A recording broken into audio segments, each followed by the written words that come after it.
तू समुद्री जहाज के कंटेनर में पड़ी हुई है और चारों ओर पानी पानी है। कौन हो तुम? Sindhu the seller. धरती पर एक ऐसा देश है जहाँ पर 6 महीने सिर्फ रात ही रात होती, अंधेरा ही अंधेरा। वहीं पे ले जा रहा हूँ तुझे कैद करके। कोई है?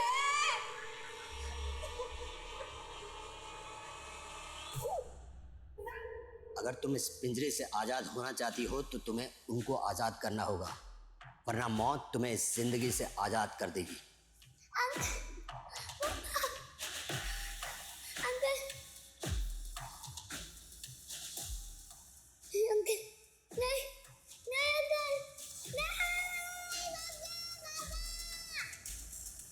नमस्ते, मैं सोनाली कुलकर्णी क्राइम पेट्रोल सतर्क के आज के एपिसोड में आपका स्वागत करती हूँ।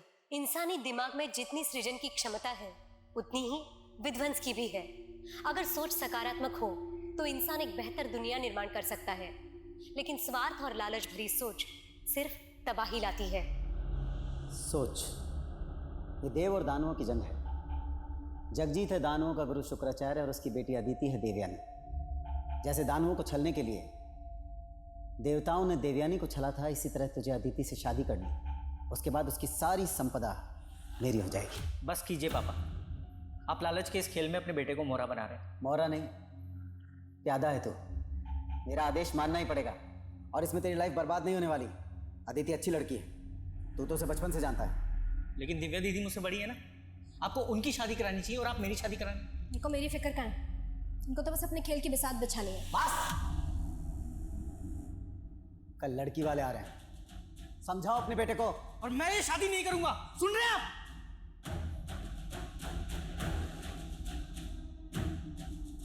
तू क्यों यहाँ पर रहकर अपनी बेइज्जती सहन कर रही है? अगर कोई लड़का पसंद है तो भाग जा उसके साथ। ऐसे कैसे भागेगी तू? हाँ, बराबर का हिस्सा है तेरा सुदर्शन के घर और उसकी जायदाद पर।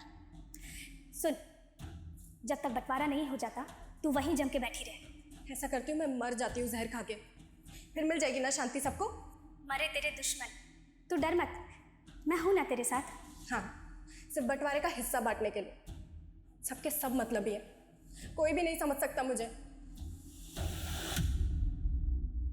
हम अपनी मर्जी से जन्म नहीं लेते, और जब से मैंने होश संभाला मुझे हमेशा यही लगा जैसे मैं कोई संतान नहीं, रेप चाइल्ड हूँ, जिसे ना अपनी मर्जी से जीने का हक है और ना ही मरने का।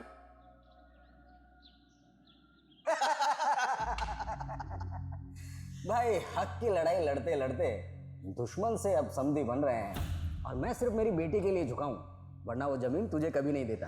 और अब ये जमीन मैं तुझे अपनी बेटी के दहेज में दे रहा हूं। तुझे टाउनशिप बनानी है वहां, जा बना ले। अपनी बहू को मुंह दिखाई में मैं भी कंजूसी नहीं करूंगा। इस टाउनशिप के लिए बिल्डिंग मटेरियल तेरी कंपनी से लूंगा। प्रतीक, तुम्हें याद है बचपन में मैंने अपनी पतंग पर आई लव यू लिखकर इसी टेरेस पे डाल दिया था, और तुम्हारे पापा ने तो मुझे देख ही लिया था और मैं बहुत डर गई थी। लेकिन हेलो, मैं ही बोलती रहूंगी, तुम भी बोलोगी। बचपन से तो मैं कह रहा हूँ, तुम कभी सुनती हो मेरी? I am not interested in you. Prateek, ये क्या बोल रहे हो तुम? तुम्हें पता है मैं तुमसे क्यों भागता हूँ? क्योंकि मुझे लड़कियों में इंटरेस्ट नहीं है, मुझे लड़कों में इंटरेस्ट है। I am gay. तुम चाहती हो कि तुम्हें गे से शादी करो? बोलो। पापा, पापा, क्या हुआ बेटा? पापा, प्रतीक ने मुझे धोखा दिया है। पापा, प्रतीक ये क्या बोल रही हो अदिति? पापा वो सच बोल रही है। मैं अदिति की लाइफ बर्बाद नहीं कर सकता हूँ। सुदर्शन, दुश्मनी निकालने के लिए गंदी चाल चल रहा है तू। जगजीत, ऐसी कोई बात नहीं है। अरे तेरे बेटे ने धोखा दिया है मेरी बेटी को। अदिति चल, इनकी तो मैं अब बैंड बजाऊंगा। चल अदिति। जगजीत, जगजीत,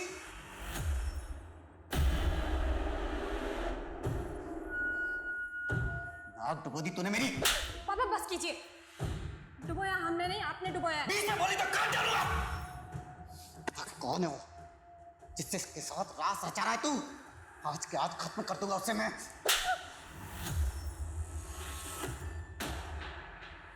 शगुफ्ता, क्या बदतमीजी है?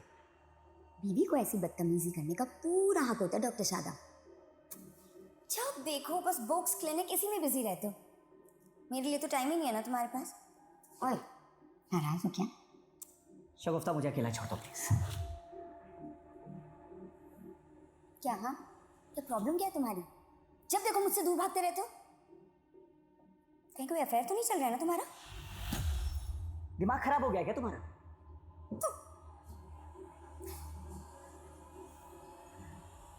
पूरे मार्केट में हवा फैला दो कि सुदर्शन डिस्प्यूट प्रॉपर्टी के सौदे करता है। मुझे इस सुदर्शन को बर्बाद करना है, सुना तुमने? पापा, मुझे प्रतीक से शादी करनी है। मैं उसके बिना नहीं रह सकती। ये क्या कह रही हो तुम बेटा? तुम अब भी उस लड़के के साथ? पापा, हम उसका इलाज करवाएंगे ना। कई कंट्रीज में ना पापा उसका अभी भी इलाज होता है। और मेरा प्यार तो बेइलाज है ना पापा। मैं प्रतीक को नहीं खो सकती पापा। दीदी, यहाँ हमारे इमोशंस की कोई वैल्यू नहीं है। हम एक काम करते हैं, हम यहाँ से भाग चलते हैं। हम हमारे पेरेंट्स के गुनाहों की सजा भोगने के लिए ही पैदा हुए प्रतीक। हम अपनी किस्मत नहीं बदल सकते। नहीं दीदी, हमें अपनी किस्मत बदलनी है। मुझे ऐसे माँ बाप नहीं चाहिए।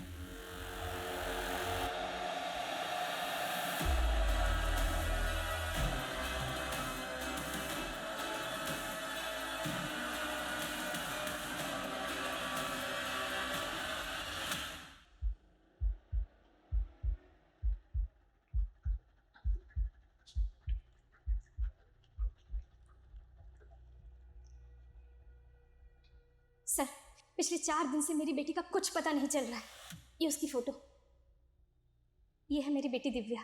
आपकी बेटी 4 दिन से गायब और आप अब आ रही हैं। सर, दरअसल मैं हापुड़ में रहती हूँ और मेरी बेटी यहाँ फरीदाबाद में मेरे हस्बैंड और उसके परिवार के साथ रहती है। आपके हस्बैंड और उसके परिवार के साथ? मतलब? दरअसल कुछ साल पहले मैं अपने पति से अलग हो गई थी, फिर उन्होंने दूसरी शादी कर ली। उनका एक बेटा भी है और मेरी बेटी उन्हीं के साथ रहती है। आपने अपने पति से मालूम करने की कोशिश की? मैंने कोशिश की थी, लेकिन उनका फ़ोन बंद आ रहा है। मैं उनके घर भी गई थी, लेकिन वहाँ पे ताला लगा हुआ है।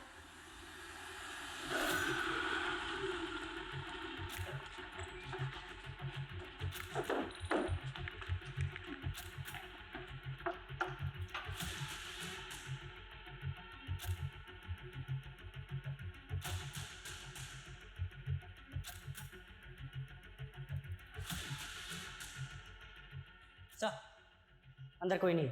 आसपास मालूम करो, शायद पड़ोसी जानते हो कुछ इस फैमिली के बारे में। सर, अच्छा, आपकी अपने पति से या बेटी से आखिरी बार बातचीत कब हुई थी? सर, हफ्ते भर पहले मेरी दिव्या से फ़ोन पे बात हुई थी। काफ़ी अपसेट लग रही थी वो। आप अगर मुझे पाल नहीं सकती थी तो मुझे पैदा ही क्यों किया? और पापा ने आपको छोड़ दिया तो आपने मुझे छोड़ दिया। मुझे ऐसे मत कोस बेटा। कोस तो मैं खुद को रही हूँ माँ। दीदी, पापा पता नहीं मुझे कहाँ लेके जा रहे हैं। आप प्लीज उन्हें रोकिए ना। ये क्या रोकेगी मुझे? प्रतीक, इनको करने दे इनके मन की। तो टेंशन मत ले, मैं चलूँगी तेरे साथ। कहाँ जाने की बात कर रहे थे वो? ये मैं नहीं सुन पाई थी सर। अच्छा, जब फोन आया। सर, ये इनके पड़ोसी हैं। 4 दिन पहले इन्होंने इस फैमिली को कार पे कहीं जाते हुए देखा था।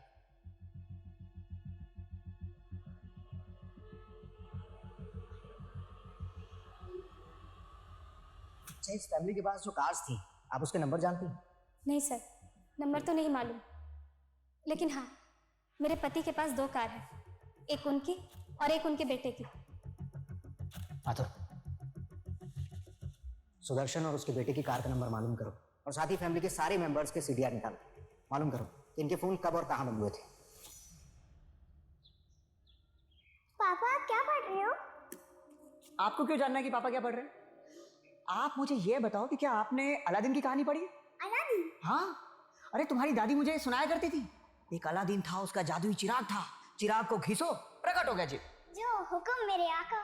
वैसे लूंगी, पता है, मैं सच में चाहती हूँ कि तुम्हारे पापा को एक जिन मिल जाए जो इनकी तबीयत ठीक कर सके। मम्मी, पापा तो डॉक्टर है और डॉक्टर लोग कभी बीमार नहीं होते। बिल्कुल सही बेटा, आप जाके बाहर खेलो। हाँ, ठीक है पापा। कुछ सोच के तो बोला करो बच्ची के सामने, कुछ भी बोल रही। मैं तो सिर्फ मजाक कर रही थी। वैसे वाकई में तुम्हारी तबीयत तो खराब नहीं है? तुमसे ना बात करना ही बेकार है। आज रात को घर आओगे या फिर पूरी रात अपनी किसी फीमेल पेशेंट के साथ मसरूफ रहोगे?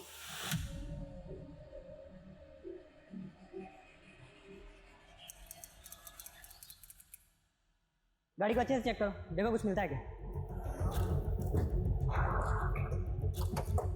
सर, इसी एरिया में पूरी फैमिली के फोन्स बंद हुए थे। हमने आसपास चेक किया तो हमें सुदर्शन की कार मिली। सर, गाड़ी में सुदर्शन और दीपिका दोनों की बॉडी थी। ये कौन? दिव्या अपनी कार के साथ में कहाँ गई? वो भी तो एक दूसरी कार से इन लोगों के साथ ही निकले थे। सर हमने पूरा एरिया अच्छे से स्कैन किया है, लेकिन हमें कहीं भी दूसरी कार नहीं मिली। तुमने कहा था कि सारे फैमिली मेंबर्स के फ़ोन इस इलाके में आकर बंद हो गए। जी सर। अरे ये प्रतीक और दिव्या अपनी कार के साथ में गए थे। ए, क्या कर रहा है? हेलो, मर जाएगी ये। सर ये सब कैसे हो गया? कैसे? सुदर्शन, दीपिका, दिव्या, प्रतीक सबके फ़ोन मुंगेर रोड पर बंद हुए। उस तरफ कहाँ जा रहे थे लोग? सर मुझे कुछ नहीं पता। लेकिन एक बात बताइए कि आपकी बेटी दिव्या और प्रतीक का सुदर्शन और दीपिका के साथ में रिश्ता कैसा था? सर सब कुछ ठीक ही था।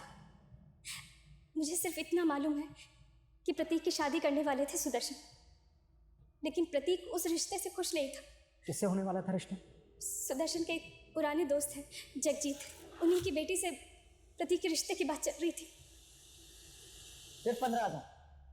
तुम्हारा इंटरेस्ट तो 20,000 रुपए महीना है ना, और इस बार तुम मुझे 2 बार का इंटरेस्ट चुकाने वाले थे। डॉक्टर साहब इस बार हाथ थोड़ा तंग है तो मुझे कोई फालतू बहाना नहीं सुनना है, और अगर इंटरेस्ट नहीं चुका सकते तो जो 10 लाख रुपए मुझसे उधार लिया है ना, पूरा लौटा दो। अरे डॉक्टर साहब 10 लाख रुपए तो मैं 1 साल के पहले नहीं चुका सकता, पर नेक्स्ट मंथ से आपको ब्याज टाइम पर मिल जाएगा, प्लीज़।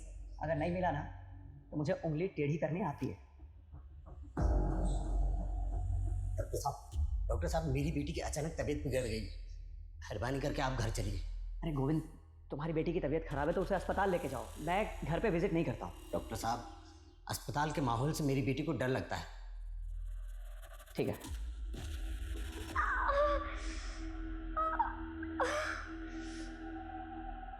आइए डॉक्टर साहब।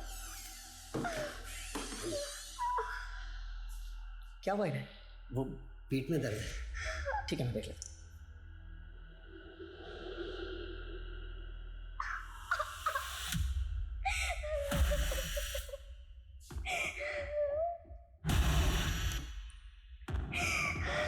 जरा सुनिए, सच सच बताइए क्या हुआ आपकी बेटी के साथ? कहीं रेप वगैरह का मामला तो नहीं है? अरे नहीं नहीं डॉक्टर साहब, ऐसी कोई बात नहीं, वो लड़कियों वाली परेशानी, आप चेक तो कीजिए। देखिए हमें भी बहुत दुख है उस परिवार की मौत का, लेकिन आप सारी फैमिली की लाश नहीं मिली है अभी। दिव्या और प्रतीक गायब है। आपको क्या लगता है कहाँ हो सकते हैं? जी हमें क्या मालूम, लेकिन हमें अच्छी तरीके से मालूम है आपकी और सुदर्शन की दोस्ती के बारे में। हमेशा से दुश्मन रहे हैं आप, और इस बार तो समधी बनकर भी समधी बन नहीं पाए। 36 का आंकड़ा 36 का ही रहा। आंकड़ा तो अपने बेटे से भी बिगड़ा हुआ था सुदर्शन का। उसकी पहली पत्नी की बेटी दिव्या, वो सिर्फ संपत्ति के खातिर अपने बाप के पास रहती थी। आपके लालच के बारे में भी पता चलाया है। सुदर्शन के ना रहने से उसके बिजनेस के सारे क्लाइंट्स आपके हो जाएंगे, राइट? देखिए आप अपना खामाखा वक्त बर्बाद कर रहे हैं। हमारे वक्त की चिंता आप मत कीजिए, हमें आपकी बेटी से भी कुछ बातचीत करनी है। जी। तुम तो बचपन से ही प्रतीक को प्यार करती थी, जी, आई लव्ड हिम। और उसने आपसे शादी करने से इनकार कर दिया। बुरा तो लगा होगा आपको? सर वो मुझसे तो क्या, किसी भी लड़की से शादी नहीं करना चाहता था। क्यों? सर वो गे है और उसकी लाइफ में कोई लड़का है। सर आप ही बताइए, ऐसे लड़के से कौन लड़की शादी करना चाहेगी? कौन लड़का? आप जानती हैं उसे? वो मैं नहीं जानती।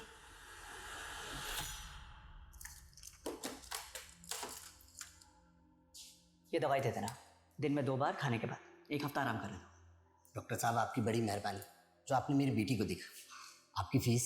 अरे फीस की कोई ज़रूरत नहीं। अरे नहीं नहीं डॉक्टर साहब, आपको खाली हाथ कैसे जाने दे सकता हूँ। पैसे तो है नहीं मेरे पास, लेकिन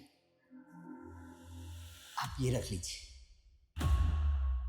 नहीं नहीं, ये मैं नहीं ले सकता।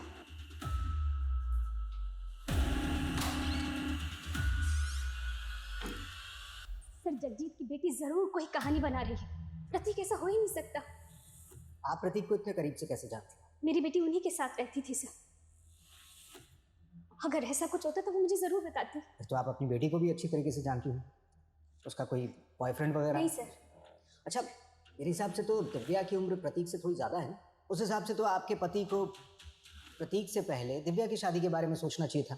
सर हम उसके लिए लड़का ढूंढ रहे थे, लेकिन कोई अच्छा लड़का मिल ही नहीं रहा था। और सर आप ये सब बातें क्यों पूछ रहे हैं? आप मेरी बेटी का कुछ पता क्यों नहीं करते? पता नहीं वो किस हालात में होगी।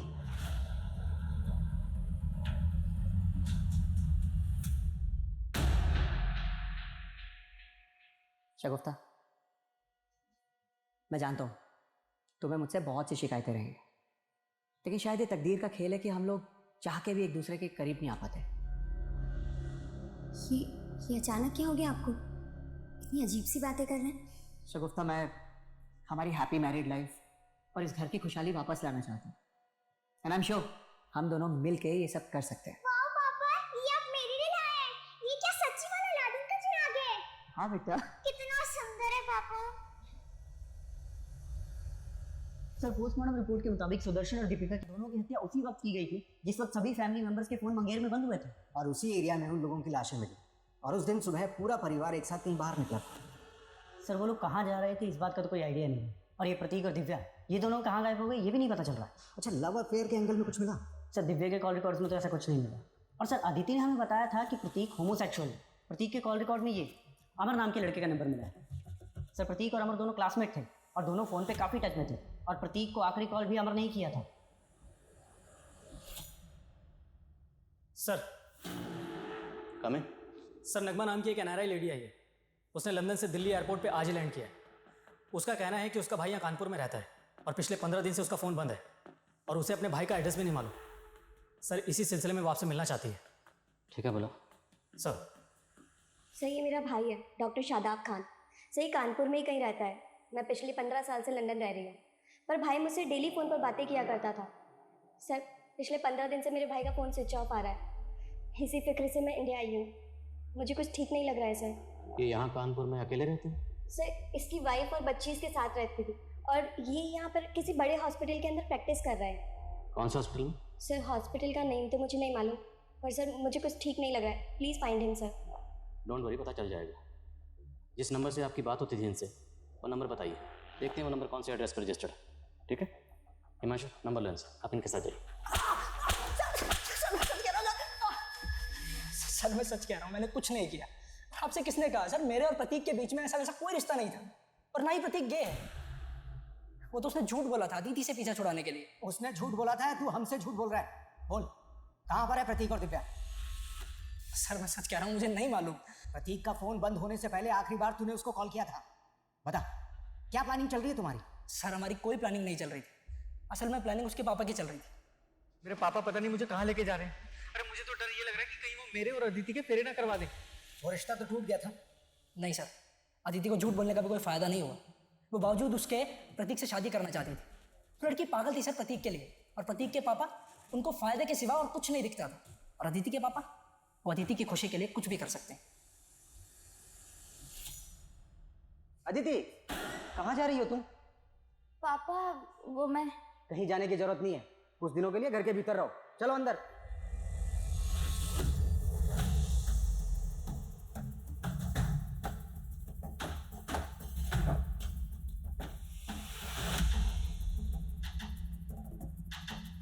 देखिए, मोबाइल कंपनी में उन्होंने मुझे अपना एड्रेस दिया है, उसके हिसाब से तो यही घर है। पर सर, यहाँ तो लॉक लगा हुआ है। देखिए, हो सकता है कुछ दिनों के लिए कानपुर से बाहर गए, क्योंकि गाड़ियाँ यहीं हैं उनकी। सर, भाई का फ़ोन पिछले 15 दिनों से स्विच ऑफ आ रहा है और ऐसा कभी नहीं हुआ। भाई ने इतने लंबे समय के लिए कभी फ़ोन बंद नहीं रखा अपना। सर, मुझे डर लग रहा है। प्लीज़ कुछ पता कीजिए ना सर। माशू, जरा विंडो से देखो, चेक कर। सर,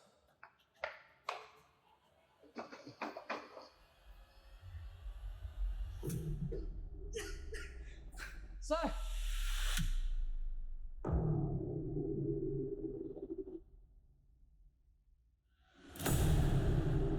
ताला तोड़ो।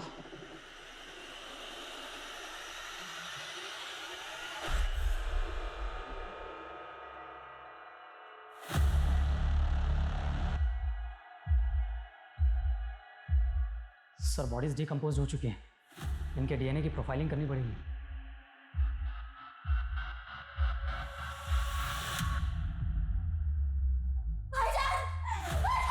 रेणु, इन्हें बाहर लेके जाओ। आप बाहर जाइए। तीनों में किसी की बॉडी पर किसी भी तरह की एक्सटर्नल इंजरीज के मार्क्स नहीं, लेकिन तीनों के मुंह से झाग निकल रहे जो सूख चुके हैं। तो शायद जहर। फोरेंसिक को बुलाओ और घर में जितने भी टेक्निकल एविडेंसेस हैं सब कलेक्ट करो, क्विक। सर, ये डॉक्टर साहब की कॉलोनी के पास यहीं रहते हैं। इनका कहना है कि 16-17 दिन से यहाँ ताला लगा हुआ। और डॉक्टर शादाब को पर्सनली जानते थे? जी हाँ सर, वो मेरी बेटी का इलाज कर रहे थे। इसी सिलसिले में 16-17 दिन पहले उनसे मिलने आया था। उसके बाद से ताला लगा हुआ है। अच्छा, इनका किसी से कोई झगड़ा था? नहीं सर, वो तो बहुत ही नेक आदमी थे, मेरी बेटी की इलाज की फीस भी नहीं लेते थे। ये डॉक्टर शादाब कौन सा हॉस्पिटल में प्रैक्टिस करते थे? सर जिग्मा हेल्थ सेंटर, लेकिन सुना है कि उन्होंने वहाँ जाना छोड़ दिया था। क्यों? सर वो खुद का क्लिनिक खोलना चाहते थे। बहना, अपने काम का अलग ही मजा होता है, सीनियर्स की कोई रेस्ट्रिक्शन नहीं। जी भाईजान, वेल एंड गुड अगर आपका खुद का क्लिनिक हो तो। और भाईजान अगर आपको फंड्स की जरूरत हो तो। नहीं नहीं नगमा, फंड्स की कोई प्रॉब्लम नहीं है। मैं तो बस एक अच्छी सी जमीन ढूंढ रहा हूँ जहाँ खुद का क्लिनिक शुरू कर सकूं। पापा, मुझे भी फूफी से बात करनी है। सर सब लोग बहुत खुश थे, मैं सपने में भी नहीं सोच सकती कि ऐसा कुछ हो जाएगा। आपको किसी पर कुछ शक? सर मैं काफी टाइम से बाहर ही रह रही हूँ, मुझे यहाँ के बारे में कुछ नहीं पता। कोई बात नहीं, हम पता लगा लेंगे, आप बेफिक्र रहिए। हिमांशु, डॉक्टर शादाब यहाँ प्रैक्टिस करते थे, उस हॉस्पिटल में सबसे पूछताछ करो। सर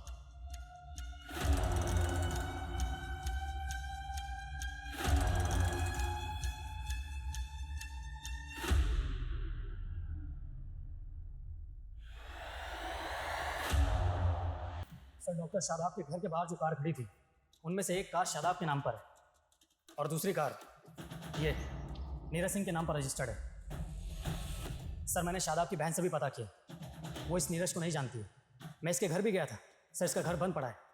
सर कुछ भी पता नहीं चल पा रहा है कि आखिर ये नीरज गायब कहाँ हो गया। सर हो सकता है इस नीरज ने ही कांड किया हो और उसके बाद गायब हो गया हो। अगर ऐसा है तो ये अपनी कार इतना छोड़कर क्यों जाएगा? सर दरअसल इसकी कार स्टार्ट ही नहीं हो रही है, हो सकता है किसी वजह से इसकी कार खराब हो गई हो जिसकी वजह से ये साथ में नहीं ले जा पाया। पता करो नीरज सिंह इस वक्त कहाँ है। सर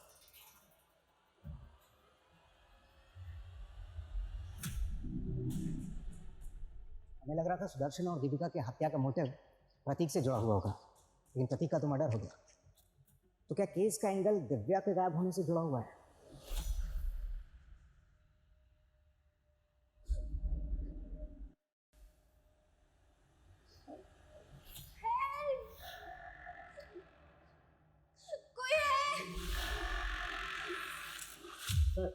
ये नीरज सिंह ड्रग्स की ट्रेडिंग करता है, बलिया की ड्रग्स फैक्ट्री में इसका आना जाना है, लेकिन फिलहाल वहां से भी पता नहीं लग रहा आखिर वो कहाँ गायब हो गया। आखिर इन सारे कत्ल के पीछे कातिल का मकसद क्या था? ये नीरज सिंह जहाँ कहीं भी है, पता लगा उसका। जी sir. Sir come in. Sir doctor Shadab, उसकी बेबी और बेटी की पोस्टमार्टम रिपोर्ट। सर रिपोर्ट के मुताबिक उन तीनों की बॉडी में जहर इंजेक्ट किया गया था और इसी वजह से उनकी मौत हुई। इन तीनों की बॉडी में जो जहर इंजेक्ट किया गया, इस तरह का पॉइजन तो एनिमल मर्सी किलिंग के लिए इस्तेमाल होता है। तो मतलब ये काम किसी मेडिकल प्रोफेशन से जुड़े इंसान का हो सकता है। डॉक्टर शादाब खुद हार्ट सर्जन थे, तो हो सकता है उसका अपने किसी कलीग से कोई इशू हो, या फिर ये काम किसी जानवरों के डॉक्टर का हो। लेकिन सर शादाब के कांटेक्ट में जानवरों के किसी डॉक्टर का पता नहीं चला, और 3 महीने पहले तक वो जिस हार्ट इंस्टीट्यूट में प्रैक्टिस कर रहा था वहाँ के स्टाफ से भी कोई क्लू नहीं मिला। फिर भी एक बार पूरे स्टाफ से दोबारा पूछताछ करो। और डॉक्टर शादाब की बहन ने बताया था कि डॉक्टर शादाब खुद का क्लिनिक खोलने वाला था, पता करो वो क्लिनिक के लिए कहाँ ज़मीन देख रहा था। हो सकता है कोई प्रॉपर्टी डिस्प्यूट का एंगल। सर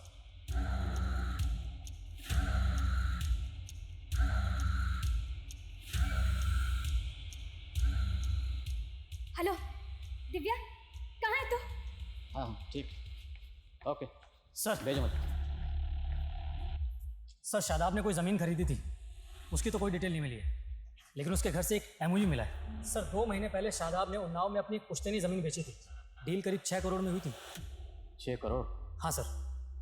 आपने बताया कि आपका भाई शादाब खुद का क्लिनिक खोलने के लिए कोई ज़मीन खरीदने वाला था, पर हमें पता चला कि आपके भाई ने 2 महीने पहले आपकी पुश्तैनी ज़मीन बेची 6 करोड़ में।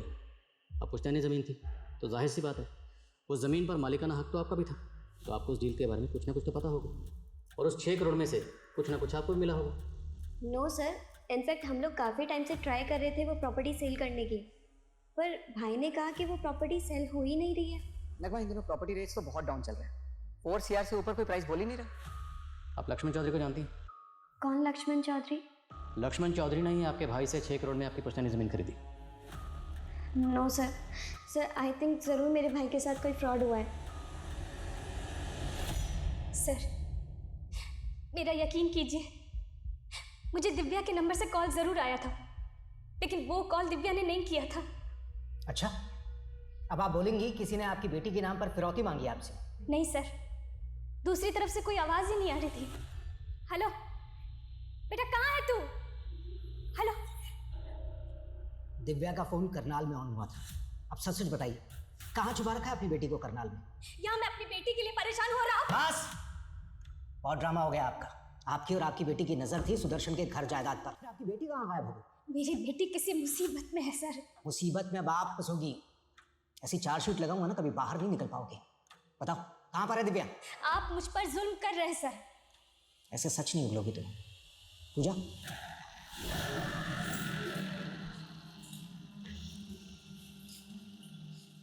कहाँ ले जा रहे हो मुझे? बोला था ना तुझे, विदेश ले जा रहा हूँ। अब तू विदेशियों की मेहमान बन के रहेगी।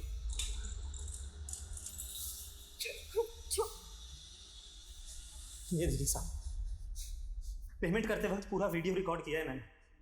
कोई धोखाधड़ी नहीं की है मैंने डॉक्टर साहब के साथ में। पूरे 6 करोड़ लेकर गया है वो यहाँ से।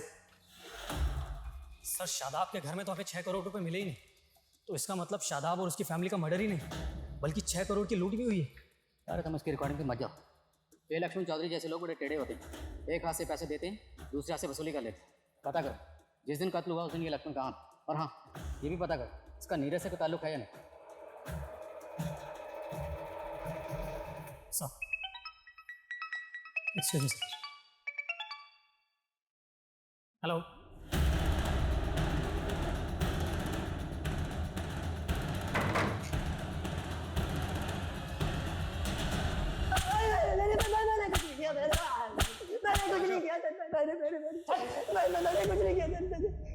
मैं लक्ष्मण चौधरी को नहीं जानता और ना ही डॉक्टर शादाब और उनकी फैमिली के साथ में मैंने कुछ किया है सर। तूने कुछ नहीं किया तो तू अपनी गाड़ी डॉक्टर शादाब के घर पर छोड़कर भागा क्यों था? नहीं सर, मैं डॉक्टर शादाब के घर के बाहर अपनी गाड़ी छोड़ करके नहीं भागा था, बल्कि डॉक्टर शादाब खुद मेरी गाड़ी उठा ले गए थे सर। क्यों? सर मैंने डॉक्टर शादाब से 10 लाख रुपए उधार लिए थे और मैं उनको ब्याज भी टाइम पर नहीं दे पा रहा था। लाओ चाबी। डॉक्टर साहब प्लीज, आप मेरी कार ऐसे नहीं ले जा सकते। 1 मिनट, पूरे 10 लाख रुपए बकाया तुम पे मेरे, इंटरेस्ट अलग से। अभी तो सिर्फ गाड़ी लेके जा रहा हूँ, अगर मेरे पैसे नहीं चुकाए ना तो मैं भी बेच सकता हूँ। मैं डॉक्टर साहब, फिर सर मैंने उनके मर्डर के बारे में सुना सर, मैं घबरा गया इसीलिए फरार हो गया, पर सर मैंने कुछ नहीं किया। रुक रुक रुक, डॉक्टर शादाब ने 10 लाख रुपए तुझे उधार दिए थे या ब्याज पे दिए थे? सर ब्याज पर दिए थे सर। डॉक्टर शादाब और ब्याज? अच्छा, अगर तुझे ब्याज पर पैसे दिए थे तो डॉक्टर शादाब बाकी लोगों को भी ब्याज पर पैसे देता होगा? हाँ सर, देता होगा। तुम ऐसे किसी और शख्स को जानते हो जिसे डॉक्टर शादाब ने ब्याज पर पैसे उधार दिए थे? नहीं सर, ऐसे तो किसी शख्स को नहीं जानता, पर डॉक्टर शादाब पर ऊपर वाले की बड़ी मेहर थी। पता नहीं वो किसकी इबादत करते थे, क्या इबादत करते थे, पर उनकी तिजोरी हमेशा नोटों से भरी रहती थी सर।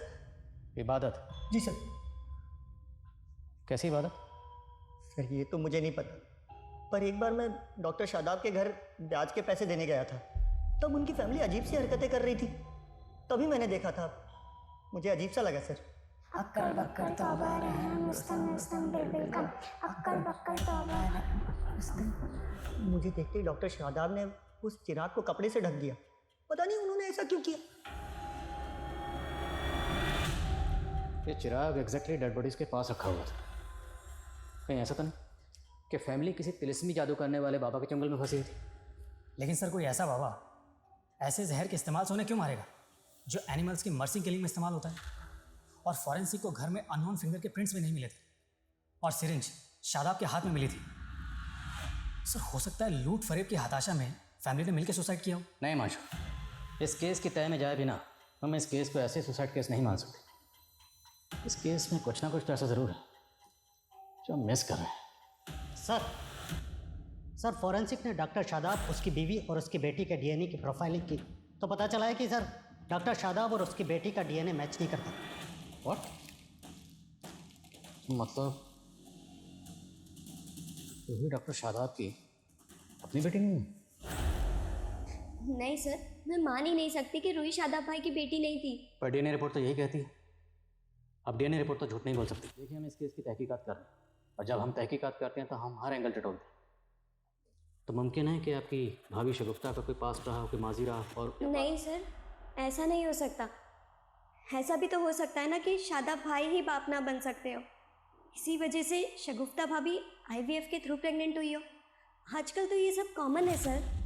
पर उनके घर से जो हमें चीज़ें मिली हैं उन्हें जानकर आपको भी ताज्जुब होगा। आपके भाई शायद किसी अजीब किस्म की इबादत में मुब्तला थे, क्योंकि उनके घर से हमें एंशिएंट रिलीजियस बुक्स मिली। इनफैक्ट उनके घर से हमें ये चिराग भी मिला चिराग, अक्कड़ बक्कड़ तौबा रहम, रुस्तम रुस्तम बिल का। अब ये सब चीज़ें देख के तो नहीं लगता कि आपका भाई या आपकी भाभी इतने मॉडर्न ख्याल के थे। उनसे कहो इतना वक्त नहीं है, रिपोर्ट जल्दी चाहिए। सर जहांगीरपुरी पुलिस से 2 साल पुराने केस का पता चला है जिसमें एक फैमिली की मौत उसी एनिमल मर्सी किलिंग वाली जहर से हुई थी जिससे शादाब की फैमिली की मौत हुई। सर इसका नाम सचिन है और ये उसकी बेटी जो मारे गए थे। इन दोनों को किसने मारा? सर क्लोजर रिपोर्ट में इसे सुसाइड केस माना गया था। सचिन की बेटी को कैंसर था, लास्ट स्टेज पर थी और जहांगीर पुलिस की ये थ्योरी थी कि सचिन ने इसी हताशा में अपनी बेटी के साथ आत्महत्या कर ली। भले ही जहांगीर पुलिस की ये थ्योरी है कि एक सुसाइड केस, पर सवाल ये है कि सचिन के पास ये जहर कहाँ से आया होगा? सचिन करता क्या था? सर ये एक सॉफ्टवेयर इंजीनियर था, लेकिन इसका मेडिकल फील्ड से दूर दूर तक कोई लेना देना नहीं था। एक बात और सर, सचिन की मौत से पहले सचिन के घर के बाहर एक लड़की को देखा गया था, उसका स्केच भी बना था। सर ये रहा वो स्केच। सर आज तक इस लड़की की पहचान नहीं हो पाई है। सर कुछ समझ में नहीं आ रहा है कि आखिर ये लड़की है कौन। एक अजीब बात और सर, सचिन और उसकी बेटी की लाश के पास में एक खाली पिंजरा भी मिला था। सर ये क्राइम सीन की फोटो।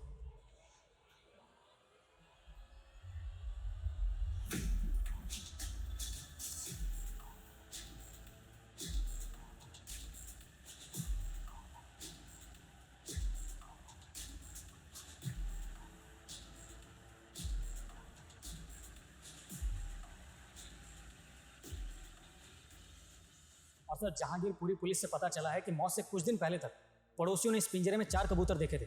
सचिन इन कबूतरों को दाना डालता था। मौत के बाद से ये कबूतर गायब थे। देखो फिलहाल तो ये कहना मुश्किल है कि इन दोनों केसेस का आपस में कोई ताल्लुक है या नहीं, पर दोनों ही केसेस में बहुत कुछ कॉमन है। दोनों ही केसेस में फैमिली मेम्बर्स मारे जाते हैं और दोनों ही फैमिलीज़ की मौत सेम जहर से होती है। और एक फैमिली के पास पिंजरा मिलता है तो दूसरी फैमिली के पास चिराग। क्या दोनों केसेस आपस में कनेक्ट हैं? पता करो। क्या हाल फिलहाल में इस तरह के कुछ और भी केसेस हुए? और ये स्केच वाली लड़की, ये भी पता करो। क्या ये लड़की डॉक्टर शादाब के घर के पास भी देखी गई? सर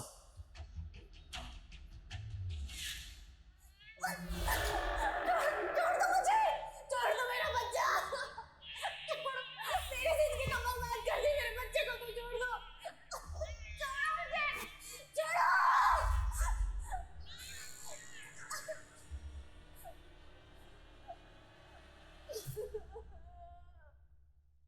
इस लड़की को जानते हो? हाँ सर, ये लड़की पहले इसी मोहल्ले में रहा करती थी अपने पिता के साथ।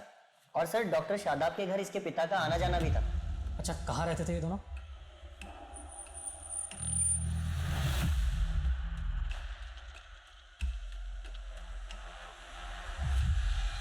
सर गोविंद और उसकी बेटी उस घर में किराए पे रहते थे, लेकिन अब वो घर खाली करके चले गए हैं।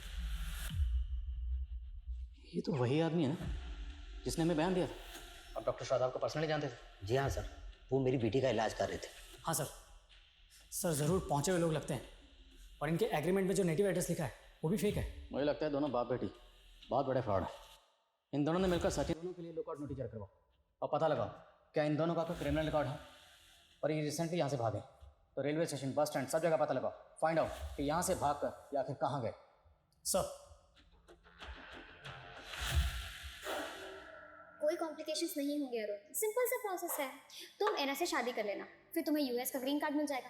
2 साल बाद एरा तुम्हें डाइवोर्स दे देगी।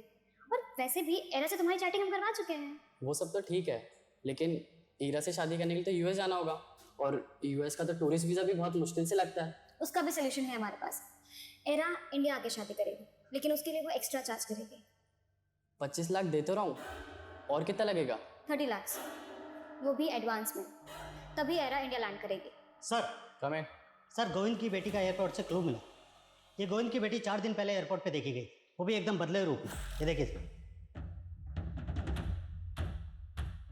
एयरपोर्ट पे ये अकेली थी? जी सर। और हाँ सर, मैंने पता किया, इसने दिल्ली की फ्लाइट ली थी। बेटी अगर फ्लाइट पकड़ के दिल्ली गई है तो बाप कहाँ गायब हुआ? इसकी टिकट बुकिंग की डिटेल लिख लो। Yes sir. Sir come in. Sir recent में कुछ अतरंगी केसेस की डिटेल्स निकाली मैंने, जो कुछ अजीब तरह के फ्रॉड से जुड़े हैं। सर एक केस में एक जौहरी को रेत बेचा गया और कहा गया कि इसमें लोहा डालोगे तो 40 दिन में सोना हो जाएगा। एक केस में रोबोट, तो एक केस में बिल्ली की जेर। ये गोविंद और उसकी बेटी का क्रिमिनल रिकॉर्ड? हाँ सर। सर गोविंद का एक रिकॉर्ड मिला है, सर फरीदाबाद पुलिस की फाइल में इसका नाम राधेश्याम है। और सर ये राधेश्याम को फरीदाबाद पुलिस 4 साल से ढूंढ रही है। और फरीदाबाद में ये एक फैमिली में ड्राइवर था, तब ये वहाँ नया नया काम पर लगा था, इसलिए फरीदाबाद पुलिस को इसके बारे में कुछ भी पता नहीं चला। और सर फिर बाद में पता चला कि ये मर्डर करके गायब हो गया। उनकी एक्स वाइफ की बेटी दिव्या के बारे में भी कुछ पता नहीं चल रहा है, जो कि उनके साथ ही रहती थी। और फरीदाबाद पुलिस की थ्योरी थी कि दिव्या और उसकी माँ रुक्मणी भी इस ड्राइवर के साथ मिले हुए थे। फरीदाबाद चलने की तैयारी करो। सर सर मुझे भी नहीं मालूम कि सुदर्शन ने किसी ड्राइवर को काम पे रखा था। इन फोटोग्राफ्स को देखिए, ये वो विक्टिम है जिनका कत्ल हुआ। उस ड्राइवर को इन फैमिली मेंबर्स के साथ देखा गया। आपके पति सुदर्शन का या आपकी बेटी दिव्या का उस ड्राइवर से कोई कनेक्शन? नहीं सर, मैं नहीं जानती। हमें इस लड़की के बारे में पता चला। क्या आप जानती हैं लड़की कौन है? आपने कभी इसे देखा? नहीं सर, पर आप मेरी बेटी को ढूंढ दीजिए। पिछले 4 साल से मैं उसको देखने के लिए तरस रही हूँ, लेकिन मेरा कोई यकीन ही नहीं कर रहा कि मेरी बेटी और मैं बेकसूर है। आप इतना रखिए, हम आपकी बेटी का जरूर ढूंढें।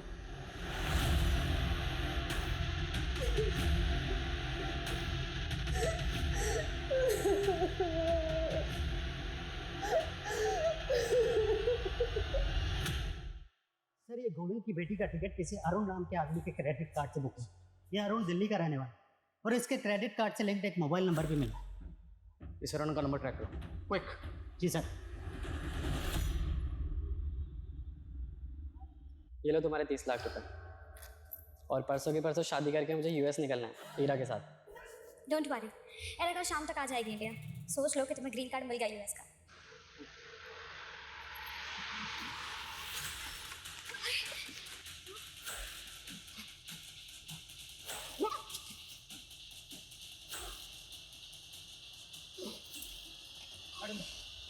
ये बाबा वो कर सकते हैं जो अच्छे अच्छे डॉक्टर्स भी नहीं कर सकते।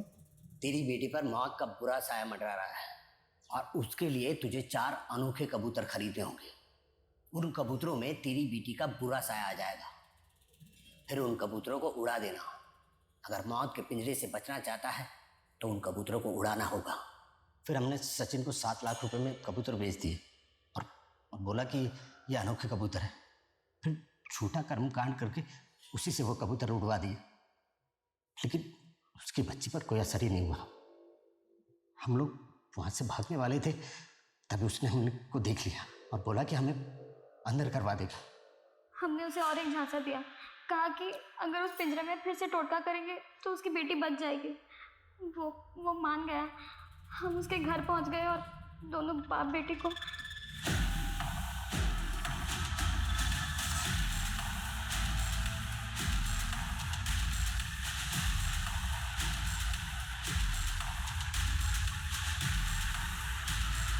उसी की तरह शादाब और उसके परिवार को भी।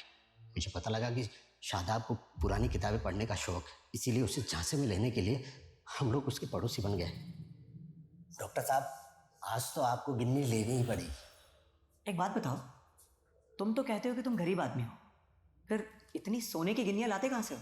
कहीं कोई चोरी वोरी तो नहीं करते? अरे नहीं साहब, ये गिन्नियाँ तो हमें कुतुबुद्दीन बाबा की रहम से मिलती है।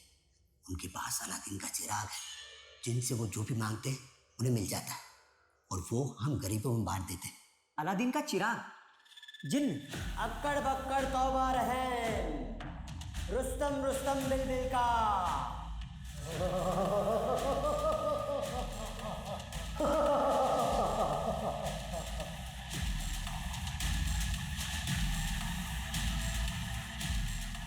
हमने सिर्फ ड्रामा रचा था, लेकिन शादाब ने सच मान लिया और वो बोला कि चिराग उसे चाहिए। फिर हम लोगों ने उसे 6 करोड़ में वो चिराग दे दिया, लेकिन सर उसका चिराग से जल्दी मोह भंग हो गया। तुमने मुझे चीट किया है, कोई जिन भी नहीं निकलता तुम्हारे चिराग में से। अरे डॉक्टर साहब, अभी 11 दिन ही तो है, 40 दिन की इबादत तो पूरी कीजिए। सब उसे किसी तरह शांत किया और हम लोगों ने सोचा कि भाग चलते, लेकिन वो हमारी पोल खोल देता, इसीलिए उसे भी मार दिया।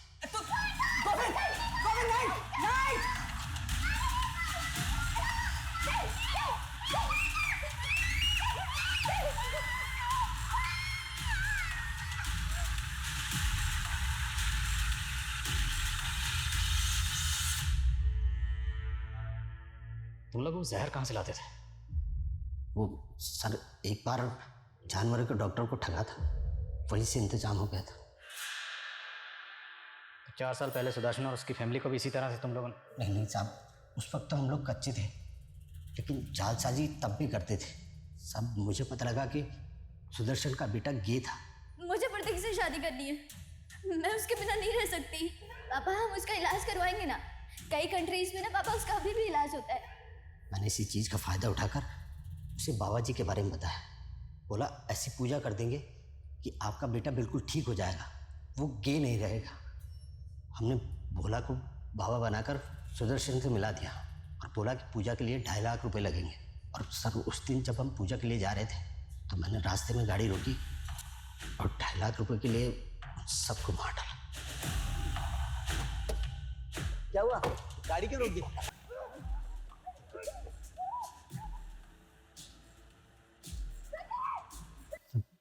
दिव्या को लेकर हम दोनों के मन में लालच आ गया था। ऐसा करके हम पुलिस को गुमराह करना चाहते थे। उसके बाद दिव्या के साथ क्या किया? साहब हमने कुछ दिन तक दिव्या को कैद रखा, फिर अच्छा दाम मिलने पे उसको बेच डाला। दिव्या कहाँ? बोला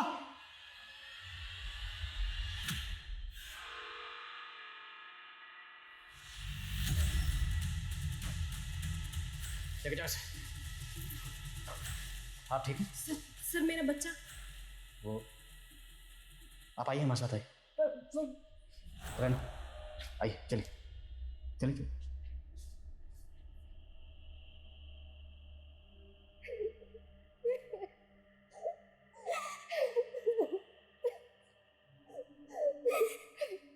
लोभ, लालच वो दलदल है जिसमें एक बार इंसान धंस जाए तो धंसता ही चला जाता है। सोच के हैरानी होती है कि पढ़े लिखे वेल क्वालिफाइड लोग भी किस कदर तिलस्मी ताकत और बिना सर पैर के कर्म कांड पर आंख मूंदकर विश्वास करते हैं। लालच वो नशा है जो इंसान की सूझबूझ, उसकी समझ को निष्क्रिय कर देता है। लालच के अफीम के आगे सारे तर्क, सारे लॉजिक बेअसर हो जाते हैं और जब तक इंसान को हकीकत का एहसास होता है तब तक बहुत देर हो जाती है। जरूरी है कि हम अपनी जिंदगी के फैसले तर्क, वैज्ञानिक तथ्यों और कॉमन सेंस के आधार पर लें और लालच के इन मतलबी सौदागरों से बचें। अब मैं सोनाली कुलकर्णी आपसे विदा लेती हूँ। फिर होगी आपसे मुलाकात एक ऐसे ही चौंका देने वाले केस के साथ क्राइम पेट्रोल सतर्क में। तब तक अपना और अपनों का ख्याल रखिए। आप जानते हैं हम सब एक मुश्किल दौर से गुजर रहे हैं। कृपया मास्क पहने, समय समय पर हाथ धोते रहें और ऊंची दूरी बनाए रखिए। देखते रहिए क्राइम पेट्रोल सतर्क। जय हिंद।